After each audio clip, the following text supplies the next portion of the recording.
Anaemia. Anaemia అంటే ఏంటి అంటే anaemia is a problem of not having enough healthy red blood cells or haemoglobin to carry oxygen to the body tissues. Haemoglobin is a protein found in a red cells that carries oxygen from the lungs to all other organs in the body. Sir ఏంటి sir ఇంత ఇంగ్లీష్లో చెప్తే మాకేం అర్థమవుతుంది అంటే, anaemia అంటే ఏంటి అంటే రక్తహీనత అని మీరు ఏ విధంగానైతే చెప్పారో, రక్తంలో ఉన్నటువంటి హిమోగ్లోబిన్ ఐరన్ ఏదైతే ఉందో ఈ ఐరన్ లోపించడం వల్ల మనకి హిమోగ్లోబిన్ అనేది తగ్గిపోతుంది. ఈ హిమోగ్లోబిన్ యొక్క పని ఏంటి అని అంటే మన ఊపిరితిత్తుల నుంచి మన శరీరంలో ఉన్నటువంటి అన్ని ఆర్గాన్స్కి ఆక్సిజన్ సరఫరా చేయడమే ఈ హిమోగ్లోబిన్ యొక్క పని. ఎప్పుడైతే ఈ ఐరన్ లోపం, హిమోగ్లోబిన్ యొక్క లోపం అనేది మన బాడీలో కలిగిందో, మన శరీరంలో ఉన్నటువంటి మిగతా ఆర్గాన్స్ అన్నిటి కూడా ఆక్సిజన్ సరఫరా అనేది తక్కువ అవుతుంది. ఈ ఆక్సిజన్ సరఫరా అనేది తక్కువ కావడం వల్ల మనకి చాలా రకాలుగా ఇబ్బందులు ఎదురవుతూ ఉంటాయి. సో ఎలాంటి ఇబ్బందులు ఎదురవుతాయి, సో దాన్ని మనం చూద్దాం. అంతేకాకుండా ఈ ఐరన్ ఏదైతే ఉందో దాంట్లో ఉన్నటువంటి ఒక కొవ్వు పదార్థాన్ని మనము హిమోగ్లోబిన్గా కూడా భావిస్తుంటాము.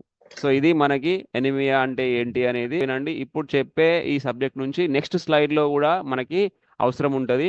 సో మైండ్ డెవలప్మెంట్ అనేది చక్కగా జరగదు, అదేవిధంగా వాళ్ళ యొక్క వెన్నుపూస డెవలప్మెంట్ అనేది కూడా చక్కగా జరగదు. సో ఇందుకోసం మనకి ఫోలిక్ యాసిడ్ టాబ్లెట్లు గైనకాలజిస్టులు ఎక్కువ ప్రెగ్నెన్సీ ఉమెన్స్కు రాస్తూ ఉంటారు హీమోగ్లోబిన్ డెవలప్మెంట్ కోసం, అదేవిధంగా మైండ్ డెవలప్మెంట్ కోసం, అదేవిధంగా స్పైనల్ డెవలప్మెంట్ కోసం కూడా ఫోలిక్ యాసిడ్ అనేది చాలా అద్భుతంగా పనిచేస్తుంది. అదేవిధంగా ఫోలిక్ యాసిడ్ లోపం కనుక ఉన్నట్లయితే హీమోగ్లోబిన్ తగ్గిపోవడానికి కూడా అవకాశం ఉంటుంది. ఇది కూడా ఒక వన్ ఆఫ్ ద కాస్ అవుతుంది. అదేవిధంగా కొన్ని రకాల మెడిసిన్స్ ఉపయోగించడం వల్ల కూడా ఆ మెడిసిన్స్ వల్ల వచ్చేటువంటి సైడ్ ఎఫెక్ట్ వల్ల కూడా హీమోగ్లోబిన్ అనేది తక్కువ అవడానికి అవకాశం ఉంటుంది. ఎగ్జాంపుల్ డయాబెటిక్ పేషెంట్స్ కావచ్చు, బీపీ పేషెంట్స్ కావచ్చు, అదేవిధంగా మూత్రపిండాలకు సంబంధించిన క్రానిక్ డిసీజ్ ఉన్న వాళ్ళు వాడేటువంటి మెడిసిన్స్ వల్ల కావచ్చు, ఏదైనా లాంగ్ రన్లో వాళ్ళు మెడిసిన్స్ వాడుతున్నారు. సో దానివల్ల వాళ్ళకి హీమోగ్లోబిన్ తక్కువ అయ్యేటువంటి అవకాశం ఉంది. చాలా జాగ్రత్తగా గమనించండి. క్రానిక్ డిసీజ్ దీర్ఘకాలికంగా ఉన్నటువంటి వ్యాధులకి చాలా మందికి మనం ఏం చెప్తున్నాం, సార్ మీరు అక్కడ దీర్ఘకాలికంగా మీరు బీపీకి, షుగర్కి, లేదంటే ఆర్థరైటిస్కి, లేదంటే వన్ సైడ్ హెడ్కి, ఏదో ఒక క్రానిక్ డిసీజ్కి వాళ్ళు లైఫ్ టైం మెడిసిన్స్ వాడుతూ ఉంటే మనం ఏం చెప్తున్నాం, ఇంతకాలం మీరు ఈ ప్రొడక్ట్స్ని వాడడం వల్ల మీకు సైడ్ ఎఫెక్ట్ వస్తుంది. హీమోగ్లోబిన్ తగ్గిపోవడం, మూత్రపిండాల యొక్క పనితీరు తగ్గడం వల్ల హీమోగ్లోబిన్ తగ్గిపోవడానికి కూడా అవకాశం ఉంటుంది. సో అదేవిధంగా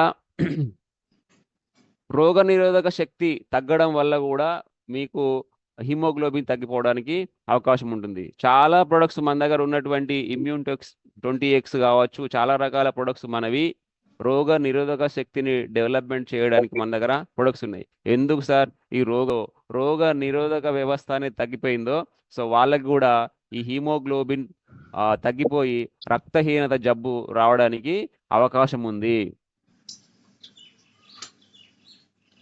అదేవిధంగా ఇందాక మనం చెప్పుకున్నాం కదా ఆల్రెడీ, ఏదైతే దీర్ఘకాలిక వ్యాధులతోని బాధపడుతున్నారో, లాంగ్ రన్లో ఉండేటువంటి ప్రాబ్లమ్స్తోని సతమతం అవుతున్నారో, సో దానివల్ల కూడా మనకి బ్లడ్ హీమోగ్లోబిన్ తగ్గిపోవడానికి అవకాశం ఉంది. Long term chronic disease such as a chronic kidney disease, cancer, ulcerative colitis and rheumatoid arthritis అంటే మూత్రపిండాల సమస్యతోని బాధపడుతున్న వాళ్ళు కావచ్చు, క్యాన్సర్తోని బాధపడుతున్న వాళ్ళు కావచ్చు, అదేవిధంగా ఇంటెస్టినల్ ప్రాబ్లమ్స్, చిన్న పేగులు పెద్ద పేగులలో గ్యాస్ ట్రబుల్ కానీ, అల్సర్ పేగు పుండు వ్యాధి ఇలాంటి సమస్యలు కానీ, రుమటైడ్ ఆర్థరైటిస్ కీళ్ళ వాతము జబ్బుతోని కానీ ఎవరైతే బాధపడుతున్నారో సో అలాంటి వాళ్ళకు కూడా ఈ హీమోగ్లోబిన్ తగ్గిపోవడానికి అవకాశం ఉంది.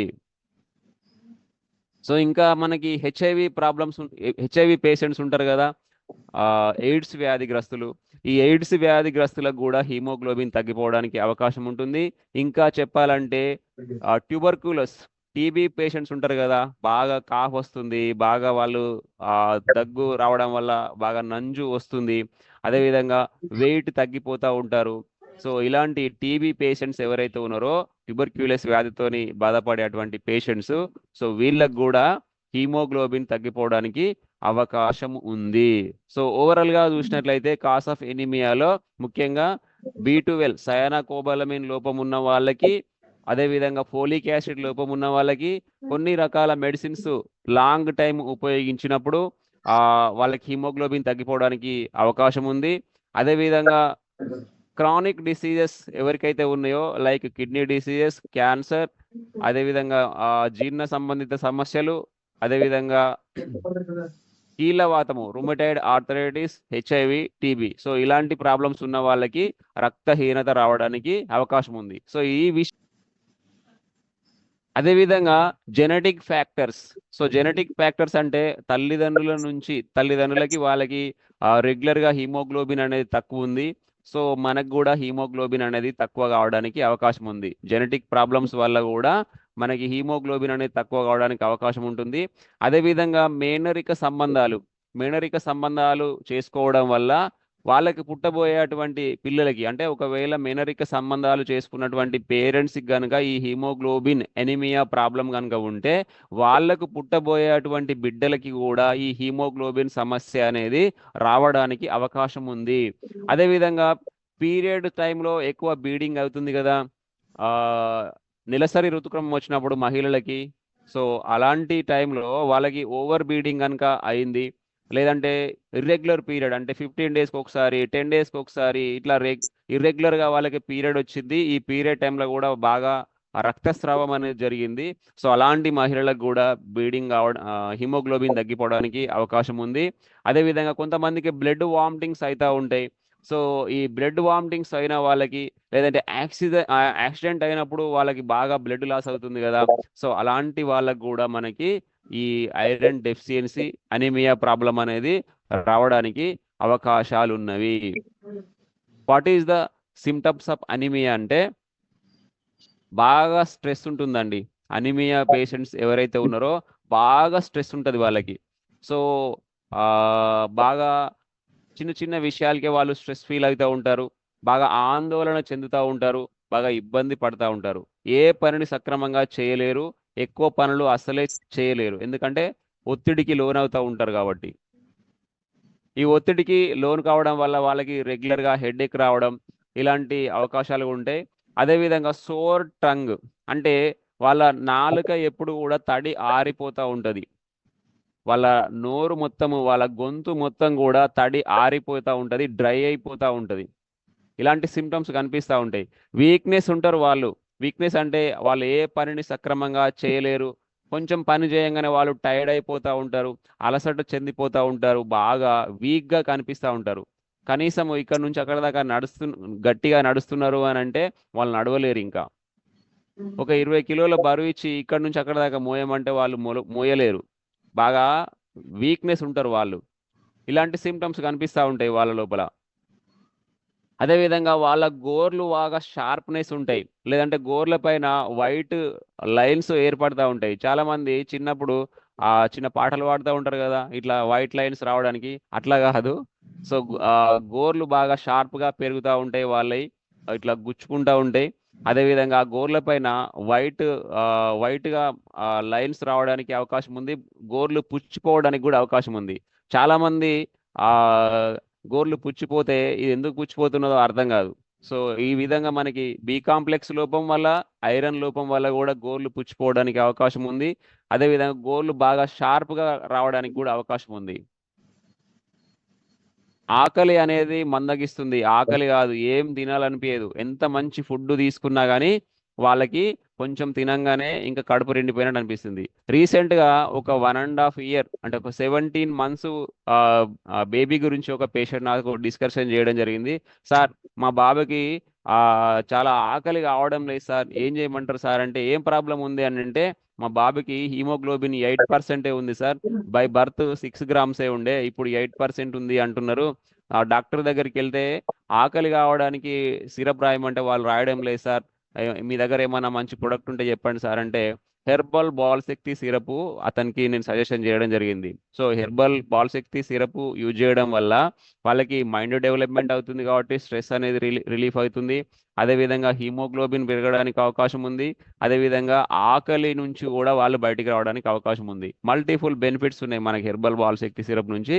సో ఈ విధంగా దీన్ని బట్టి మీరు అర్థం చేసుకోవాల్సింది ఏంది అని అంటే, ఎవరికైతే హీమోగ్లోబిన్ తక్కువ ఉంటుందో వాళ్ళకి ఆకలి అనేది సక్రమంగా రాదు. Shortness of breathing. So breathing అనేది బాగా తగ్గిపోతుంది, సరిగా వాళ్ళు ఊపిరిని పీల్చుకోలేకపోతారు.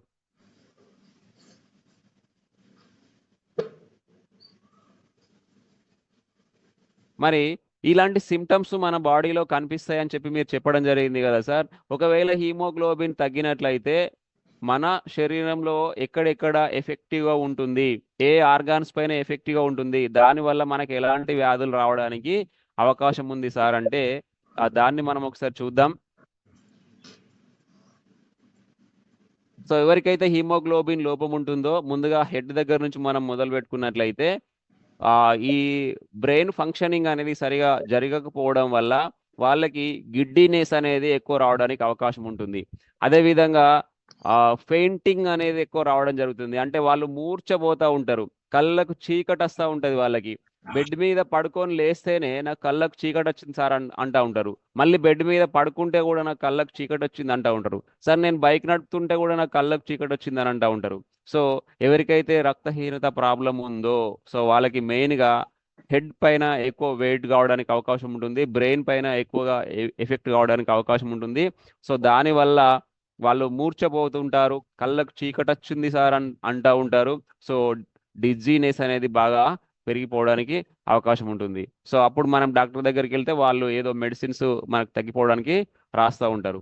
అదేవిధంగా బ్లడ్ వెజిల్స్ ప్రాబ్లమ్స్ రావడానికి అవకాశం ఉంటుంది. మన రక్తనాళాలు ఏవైతే ఉన్నాయో ఈ రక్తనాళాల వల్ల నాళాల్లో కూడా ప్రాబ్లం రావడానికి అవకాశం ఉంటుంది. సో దానివల్ల లో blood pressure, so blood pressure అనేది కూడా తగ్గడానికి అవకాశం ఉంటుంది. ఎప్పుడు కూడా 120/80 ఉండాల్సినటువంటి బీపీ ఏదైతే ఉందో ఈ బీపీ మొత్తం తగ్గిపోయి 50, 60, 80 ఇట్లా అంటే చాలా తక్కువ, 80 కంటే తక్కువగా బీపీ అనేది వాళ్ళకి రావడానికి అవకాశం ఉంటుంది. సో ఆ బీపీ తగ్గడం వల్ల కూడా వాళ్ళకి కళ్ళకు చీకటి రావడం, అలసట రావడం, నీరసం రావడం, హుషారుగా ఉండకపోవడం, ఏ పని చేయలేకపోవడం, సో ఇలాంటివి జరుగుతుంటాయి మనకి హీమోగ్లోబిన్ తక్కువ కావడం వల్ల. సో బ్లడ్ వెజల్స్ పైన కూడా మనకి ఎఫెక్ట్ అనేది స్టార్ట్ అవుతుంది. సో ఫస్ట్ పాయింట్ మనకి హెడ్ మీద ఎఫెక్ట్ అవుతుంది. సెకండ్ పాయింట్ చూసినట్లయితే మనకి బ్లడ్ వెజల్స్ రక్తనాళాల లోపల కూడా ఎఫెక్ట్ అవుతుంది. రక్తనాళాలలో ఎఫెక్ట్ కావడం వల్ల మనకి బ్లడ్ ప్రెషర్ అనేది తగ్గిపోతుంది, బీపీ అనేది మనకి తగ్గిపోతుంది.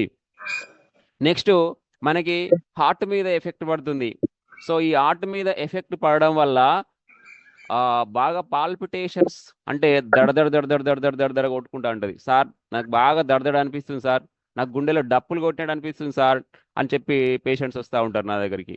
సో అదేంటి అని అంటే హీమోగ్లోబిన్ అనేది తగ్గిపోవడం వల్ల హార్ట్ బీట్ అనేది తక్కువ కావడం, లేదంటే ర్యాపిడ్ హార్ట్ రేట్ అంటే బాగా స్పీడ్గా కొట్టుకుంటుంది హార్ట్.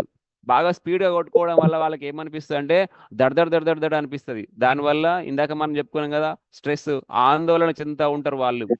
సో ఈ విధంగా మనకి హీమోగ్లోబిన్ తక్కువ కావడం వల్ల గుండె పైన కూడా మనకి ప్రభావం ఎఫెక్ట్ కావడానికి అవకాశం ఉంది. అదేవిధంగా గుండె పైన ఎఫెక్ట్ అయింది కాబట్టి వాళ్ళకి చెస్ట్ పెయిన్ రావడానికి అవకాశం ఉంది, ఛాతిలో వాళ్ళకి నొప్పి రావడానికి అవకాశం ఉంది, అదేవిధంగా హార్ట్ అటాక్ రావడానికి కూడా వాళ్ళకి అవకాశం ఉంది.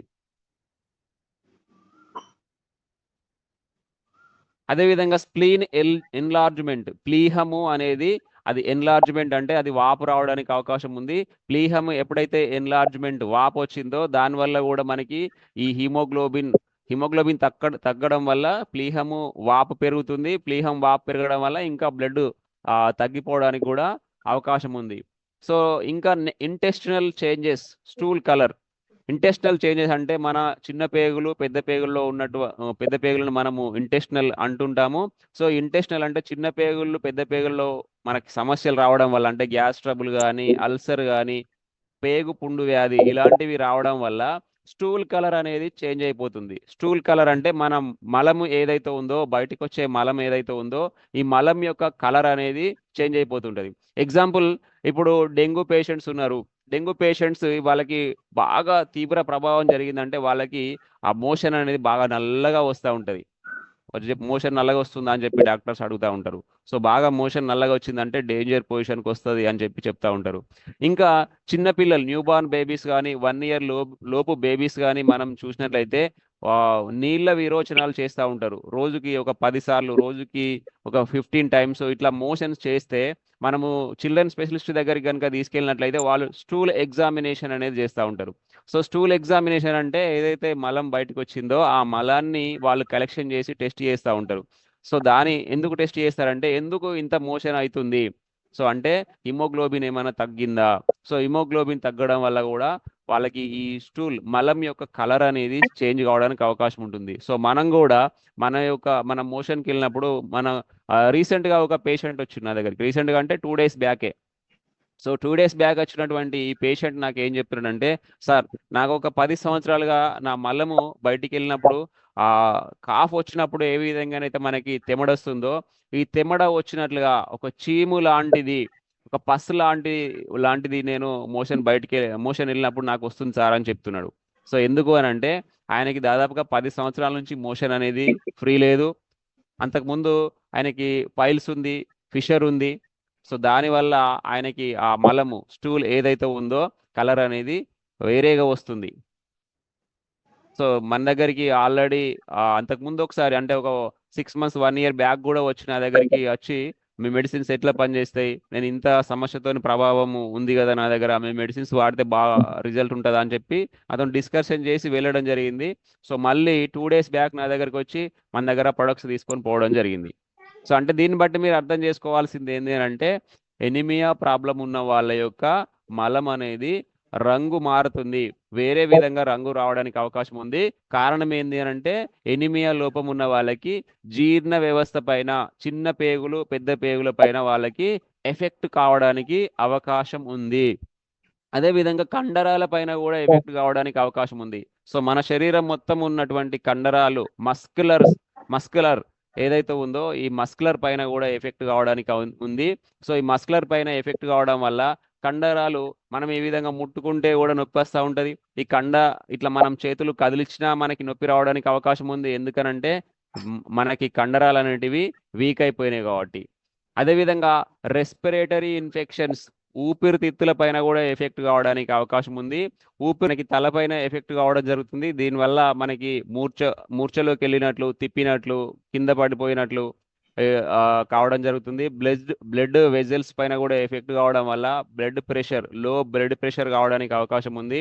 అదేవిధంగా హార్ట్ పైన ఎఫెక్ట్ కావడం వల్ల మనకి హార్ట్ బీట్ అనేది పెరగడం వల్ల మనకి దడదడ అనిపించడం మనకి అవకాశం ఉంది. సో దానివల్ల మనకి చెస్ట్ పెయిన్ రావడం, హార్ట్ అటాక్ రావడానికి కూడా అవకాశం ఉంది.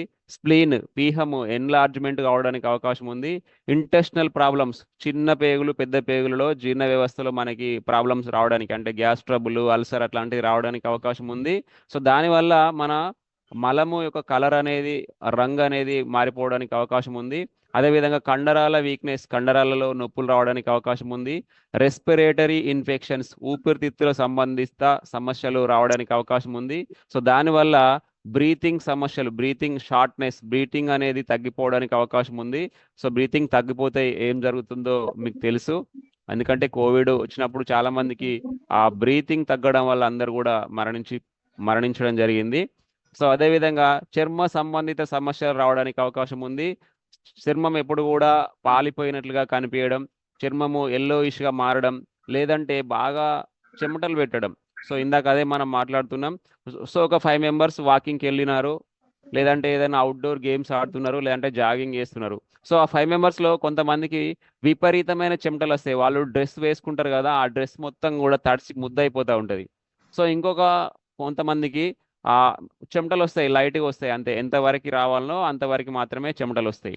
సో ఎవరికైతే విపరీతమైన చెమటలు వస్తున్నాయో, ఎవరి డ్రెస్ అయితే తడిసి ముద్దయిపోతుందో, సో వాళ్ళకి బి కాంప్లెక్స్ లోపం కానీ, లేదంటే ఐరన్ హీమోగ్లోబిన్ లోపం కానీ ఉంది అని చెప్పి మనము భావించవచ్చు. ఎందుకంటే అట్లా చెమటలు ఎక్కువ రావడం వల్ల బాగా చల్లబారిపోవడానికి వాళ్ళకి అవకాశం ఉంది. సో ఈ విధంగా చర్మము చల్లగా మారుతుంది, స్కిన్ పేలిపోయినట్టుగా కనిపిస్తుంది, ఎల్లోయిష్గా కనిపిస్తుంది.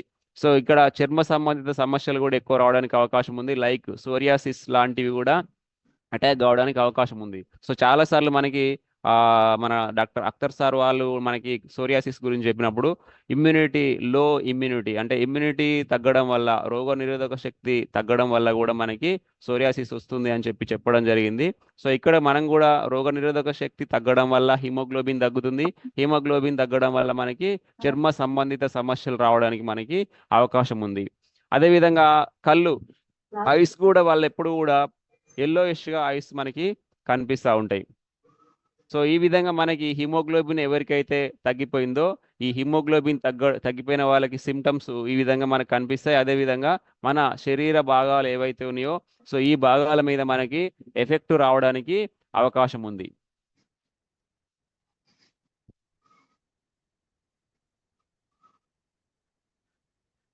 సో మరి హిమోగ్లోబిన్ ఎంత ఉండాలి, ప్రాపర్ బేసిక్ ఇన్వెస్టిగేషన్స్ ఏంటి అని మనం చూసినట్లయితే, హిమోగ్లోబిన్ న్యూ బార్న్ బేబీస్, చిన్నపిల్లల లోపల ఒక వీక్ లోపల ఉన్నటువంటి చిన్నపిల్లలు కనుక మనం చూసినట్లయితే వాళ్ళకి 14 grams to 22 grams హిమోగ్లోబిన్ ఉండాలి. అదేవిధంగా 6 months లోపు ఉన్న పిల్లలకు కనుక మనం చూసినట్లయితే 11 grams to 14 grams హిమోగ్లోబిన్ ఉండాలి. చిల్డ్రన్స్ అంటే 1 to 15 years ఉన్నటువంటి పిల్లల్ని కనుక మనం చూసినట్లయితే వాళ్ళకి 11 గ్రాముల నుంచి 15 గ్రాముల వరకు హిమోగ్లోబిన్ ఉండాలి నార్మల్ రేంజ్లో. అడల్ట్స్ అంటే పెద్దవాళ్ళు 18 సంవత్సరాల పైన ఉన్నటువంటి పెద్దవాళ్ళకి మేల్ పర్సన్ కనుక మనం చూసినట్లయితే 14 grams to 18 grams వరకు ఉండొచ్చు. స్లైడ్లో మనకి 16 అని మెన్షన్ చేశాము, 18 grams వరకు కూడా ఉండొచ్చు నార్మల్ రేంజ్. సో 14 కంటే తక్కువ ఉన్న సమస్యలే, 18 కంటే ఎక్కువ ఉన్నా కూడా సమస్యలు, ఎందుకు ఎక్కువ ఉంది అని చెప్పి కూడా సమస్యలు రావడానికి అవకాశం ఉంది. అదేవిధంగా ఫీమేల్ పర్సన్స్, ఉమెన్స్ కనుక చూసినట్లయితే ఇక్కడ స్లైడ్లో మనం 12 to 16 grams అని మెన్షన్ చేశాము, 11 grams ఉన్నా సరిపోతుంది. 11 grams to 16 grams వరకు హిమోగ్లోబిన్ ఉన్నట్లయితే ఇది మనం నార్మల్ రేంజ్గా భావిస్తాము. సో తక్కువ ఉన్న సమస్యలే వస్తాయి, ఎక్కువ ఉన్నా కానీ సమస్యలు రావడానికి అవకాశం ఉంది. సో ఇది మనకి నార్మల్గా ఉండాల్సినటువంటి హిమోగ్లోబిన్ లెవెల్స్ మన యొక్క బ్లడ్ లోపల. సో మరి బ్లడ్ తక్కువ ఉంది, సిమ్టమ్స్ చూసినాం, ఆర్గాన్స్ పైన ఎఫెక్ట్ ఏమైందనేది చూసినాం. మరి ఎట్లా కన్ఫర్మేషన్ చేసుకోవాలి సార్ అంటే బేసిక్ ఇన్వెస్టిగేషన్స్ గురించి మనం మాట్లాడదాం. సో బేసిక్ ఇన్వెస్టిగేషన్స్లో కంప్లీట్ బ్లడ్ పిక్చర్, సిబిపి అంటుంటాం కదా, మన ప్లేట్లెట్స్ తగ్గినాయా లేదా అని చూపించుకోవడానికి చేసేటువంటి test CBP, complete blood picture ఏదైతే ఉందో, సో దీంట్లో కంప్లీట్ బ్లడ్ పిక్చర్తో పాటు హీమోగ్లోబిన్ లెవెల్ ఎంత ఉంది అనేది కూడా మనకి వస్తుంది.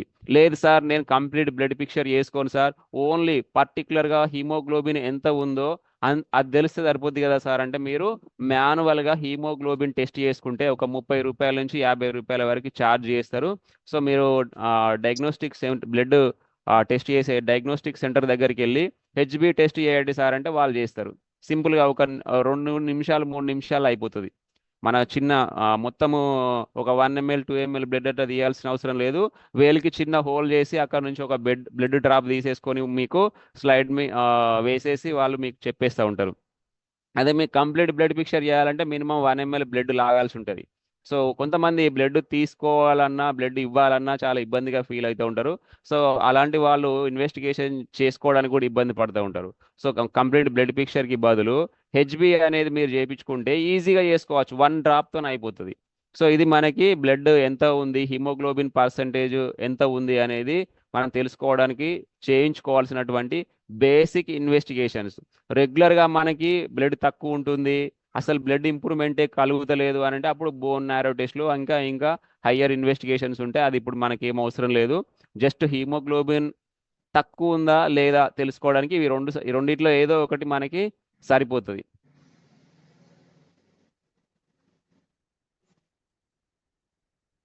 సో మరి ఈ హీమోగ్లోబిన్ తగ్గినప్పుడు మనం ఐఎంసి కంపెనీలో ఉన్నటువంటి ఏ ప్రోడక్ట్స్ని వాడితే మనకి మంచి రిజల్ట్ ఉంటుంది.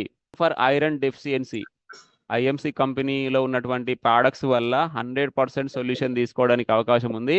బయట మీరు ఏదైనా ఐరన్ సిరప్స్ కానీ, ఐరన్ టాబ్లెట్స్ కానీ, ఐరన్ క్యాప్సూల్స్ కానీ మీరు తీసుకున్నట్లయితే ఐరన్ ఇంప్రూవ్మెంట్ అవ్వడం అనేది చాలా తక్కువ. మీరు 6 months వాడినా, 1 year వాడినా అక్కడ మీకు ఇంప్రూవ్మెంట్ అనేది చాలా తక్కువ కనిపిస్తూ ఉంటుంది. రెగ్యులర్గా మీరు వెళ్తూనే ఉంటారు ఐరన్ డెఫిషియన్సీ కోసం. లేదు అని అంటే ఇంకా మీకు ఐరన్ ఇంజెక్షన్స్, ఐవి ఇంజెక్షన్స్ ఇప్పుడు అందుబాటులో ఉన్నాయి. సో కొంతమందికి ఐవి ఇంజెక్షన్స్ తీసుకోవడము అది ఇది ఇబ్బంది అనిపిస్తుంది. సో అట్లా ఇంజెక్షన్స్ తీసుకోవడం ఇబ్బంది అనిపించిన వాళ్ళు మన దగ్గర మంచి ప్రొడక్ట్స్ అందుబాటులో ఉన్నాయి. ఈ ప్రొడక్ట్స్ మీరు వాడచ్చు. సో మొట్టమొదటి ప్రొడక్ట్స్ ఏంటంటే వీట్ గోల్డ్ టాబ్లెట్. సో ఈ వీట్ గోల్డ్ టాబ్లెట్ మనకి ఈ హీమోగ్లోబిన్ హెచ్బి డెవలప్మెంట్ కావడానికి చాలా ఎక్కువగా ఉపయోగపడుతుంది. సో దీంట్లో మనకు మెయిన్గా వీట్ గ్రాస్తోని ఈ టాబ్లెట్ని మనం తయారు చేయడం జరిగింది. సో దీన్ని రెగ్యులర్గా కనుక ఒక 3-4 months కనుక మనం రెగ్యులర్గా యూజ్ చేసినట్లయితే హీమోగ్లోబిన్ పెరగడానికి అవకాశం ఉంది. సో హీమోగ్లోబిన్ లోపం వల్ల మనం ఏమనుకున్నాం, లోపం వల్ల ఆర్థరైటిస్ వస్తుంది అనుకున్నాం. ఆర్థరైటిస్ ఉండడం వల్ల కూడా హీమోగ్లోబిన్ తగ్గిపోతుంది అని చెప్పి మనము మాట్లాడుకోవడం జరిగింది. సో ఎవరైతే ఆర్థరైటిస్ తోని బాధపడుతున్నారో సో వాళ్ళకు కూడా మనం వీట్ గోల్డ్ టాబ్లెట్ ఇవ్వచ్చు. సో ఆర్థరైటిస్ నుంచి వాళ్ళు అంటే కీళ్ళవాతం నుంచి బయటికి రావడానికి అవకాశం ఉంది.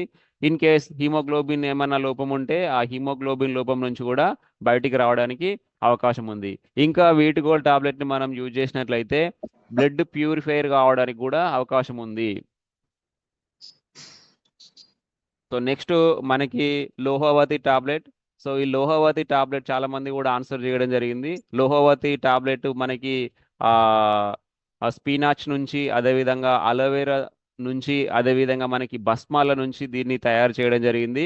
సో ఈ లోహవతి టాబ్లెట్ని కూడా morning 1 tablet, evening 1 tablet after food కనుక మనం తీసుకున్నట్లయితే హీమోగ్లోబిన్ చాలా ఇంప్రూవ్మెంట్ కావడానికి అవకాశం ఉంది. చాలా అద్భుతంగా ఇది మనకి పనిచేస్తుంది. సో నెక్స్ట్ ఎవరో ఒకరు ప్రోటీన్ అని కూడా చెప్పడం జరిగింది. 100% కరెక్ట్ ఆన్సర్ ఇవ్వడం జరిగింది మీరు. సో ప్రోటీన్ లోపం వల్ల మనం ఏమనుకున్నాం, హీమోగ్లోబిన్ అనీమియా ప్రాబ్లం అంటే ఏంది అని అనుకుంటే ఎర్ర రక్త కణాల లోపల ఉన్నటువంటి ఒక కొవ్వు లాంటి పదార్థం అని కూడా చెప్పి మనం మాట్లాడుకోవడం జరిగింది.